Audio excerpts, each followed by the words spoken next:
संसद के मॉनसून सत्र से संबंधित तैयारियों को अंतिम रूप देने के लिए लोकसभा अध्यक्ष ओम बिरला ने लगातार दूसरे दिन विभिन्न एजेंसियों के अधिकारियों के साथ बैठक की। उन्होंने कहा कि संसद चले और किसी तरह संक्रमण ना फैले, इसके लिए सभी संभव उपाय किए जाएंगे। सभी सांसदों से कोविड-19 का टेस्ट करवाने के आग्रह के साथ ही इस बार कई तरह की व्यवस्थाओं में व्यापक बदलाव किया जा रहा है।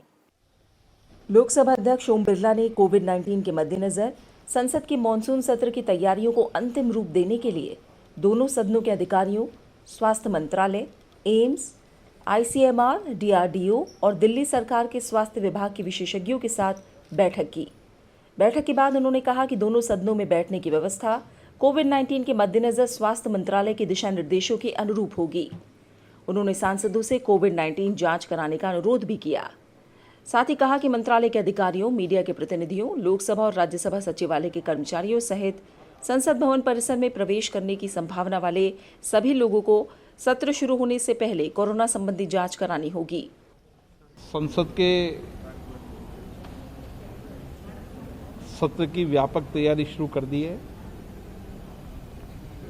हमारी कोशिश है कि व्यापक स्वास्थ्य सुरक्षा के इंतजाम के साथ सदन को सुरक्षित तरीके से चलाया जाए। सभी माननीय संसद सदस्य व्यापक रूप से कोविड संक्रमण की गाइडलाइन का पालन करते हुए सत्र चलाने में सहयोग करेंगे। बैठक के दौरान उन्होंने निर्देश दिया कि संसद के मॉनसून सत्र के मद्देनजर स्वास्थ्य सुरक्षा को लेकर विशेष सतर्कता बरती जाए और संसद परिसर में भी स्वास्थ्य जांच के लिए व्यापक इंतजाम किए जाएं। लोकसभा स्पीकर के निर्देशों के अनुसार कोरोना संक्रमण से बचाव के हर संभव उपाय किए जा रहे हैं। इसके लिए संसद परिसर और संसद भवन में प्रवेश के समय थर्मल गन और थर्मल स्कैनर से तापमान की जांच की जाएगी।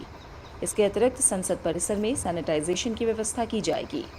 पूरे परिसर में कोविड-19 से बचाव के दिशा निर्देशों का सख्ती से पालन किया जाएगा। चिकित्सा, आईसीएमआर, अन्य विशेषज्ञ लोगों के साथ हमने चर्चा की है, सलाह की है। उनकी सलाह, उनकी चर्चा के आधार पर जो और व्यापक इंतजाम करने की आवश्यकता होगी, हम व्यापक इंतजाम करेंगे। लेकिन सब सुरक्षित रूप से सदन चले, सुचारू रूप से चले, सदन में सार्थक चर्चा, वाद विवाद हो, इसकी समुचित व्यवस्था की जाएगी। लोकसभा चेंबर में सामाजिक दूरी और अन्य दिशा निर्देशों का पालन किया जाएगा। सांसदों को अपनी बात बैठकर रखने की अनुमति भी दी जा रही है ताकि खड़े होकर बोलने पर संक्रमण की किसी खतरे की गुंजाइश न रहे। इस बार संसद सत्र के दौरान आम लोगों को संसद परिसर में प्रवेश नहीं दिया जाएगा। सोशल डिस्टेंसिंग बनाए रखने के लिए दर्शक दीर्घाओं में सांसदों के बैठने की व्यवस्था की जाएगी। लोकसभा अध्यक्ष ने यह भी निर्देश दिया कि सत्र के दौरान अधिकारियों और कर्मचारियों की स्वास्थ्य जांच की व्यवस्था की जाए। इस संदर्भ में कर्मचारियों के लिए विस्तृत गाइडलाइन बनाई जा रही है। आवश्यकता होने पर कर्मचारियों की संख्या कम की जा सकती है। मंत्रालयों के अधिकारियों और सांसदों के स्टाफ की भी जांच की जाएगी। मीडिया कर्मियों का भी कोविड टेस्ट अनिवार्य होगा। अरविंद कुमार सिंह के साथ ब्यूरो रिपोर्ट, राज्यसभा टीवी।